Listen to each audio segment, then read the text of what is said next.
Bonjour, aujourd'hui nous allons parler du facteur d'agrandissement et de réduction. Premièrement, il s'agit de se souvenir de ce que veut dire un agrandissement et une réduction. C'est le fait de rendre un objet plus grand ou de le rendre plus petit.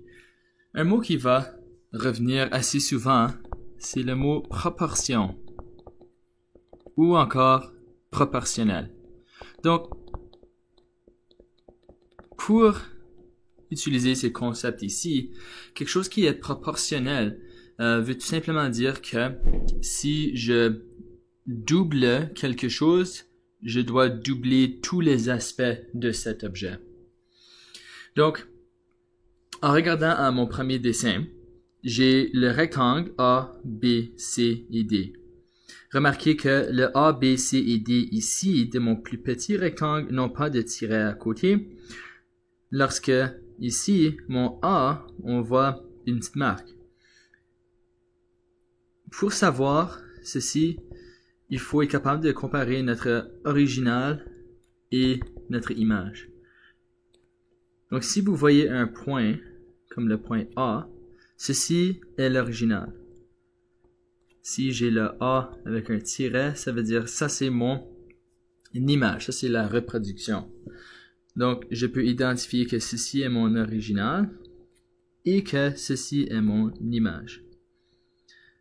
Donc, tout simplement en regardant mes deux objets, je peux tout de suite identifier que c'est un agrandissement.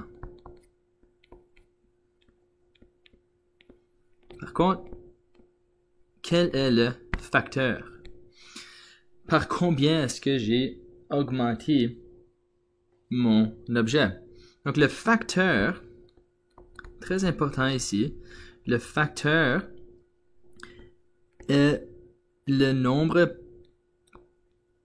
ou le montant qui nous dit par combien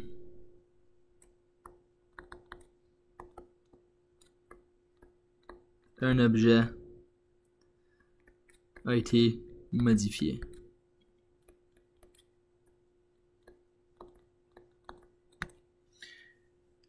Donc, pour déterminer ce facteur, on compare les côtés.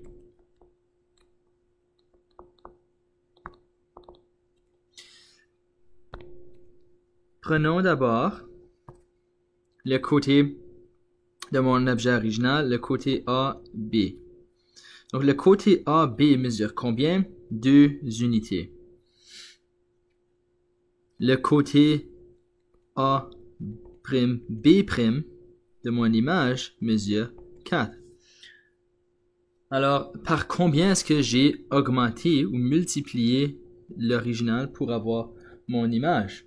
Alors, on peut voir ici que nous avons doublé la valeur. Et comment trouver ce facteur? On va diviser mon côté de l'image par mon original pour savoir par combien est-ce que j'ai agrandi. Donc, j'ai un facteur de 2 ici. Le facteur de 2 doit s'appliquer à chaque côté de mon agrandissement. Donc, on va comparer deux autres côtés, juste pour s'assurer que nous avons effectivement un agrandissement. Donc, prenons maintenant le côté BC, qui est égal à 3, et le côté B'C',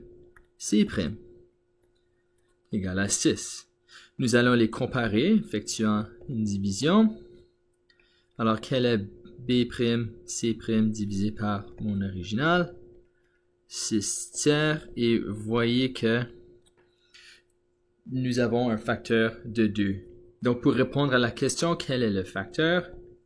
Le facteur est 2.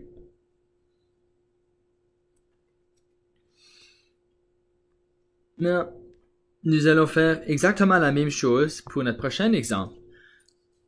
S'agit-il d'un agrandissement ou d'une réduction? Alors, identifiez premièrement quel est l'original, quelle est l'image. Donc, je regarde à mes points ici, je n'ai pas un A', donc ceci est mon original. Et ceci doit être mon image. Donc, j'ai une réduction. à quoi a de l'air le facteur pour une réduction.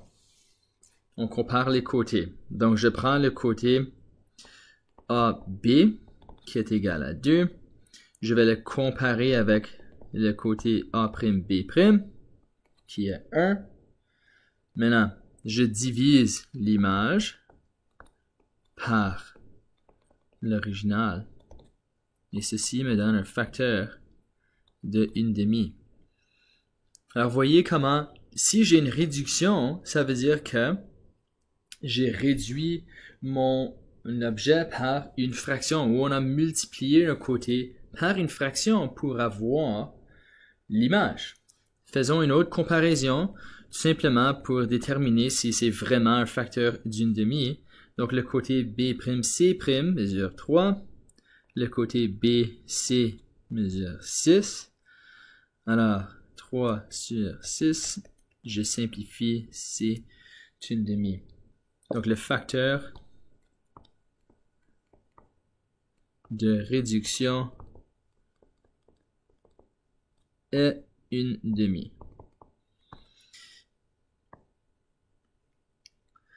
Essentiellement, l'image est la moitié de mon original. Et ceci est vrai pour chaque côté de l'image et chaque côté de l'original. C'est ça qui rend mon objet proportionnel. Merci.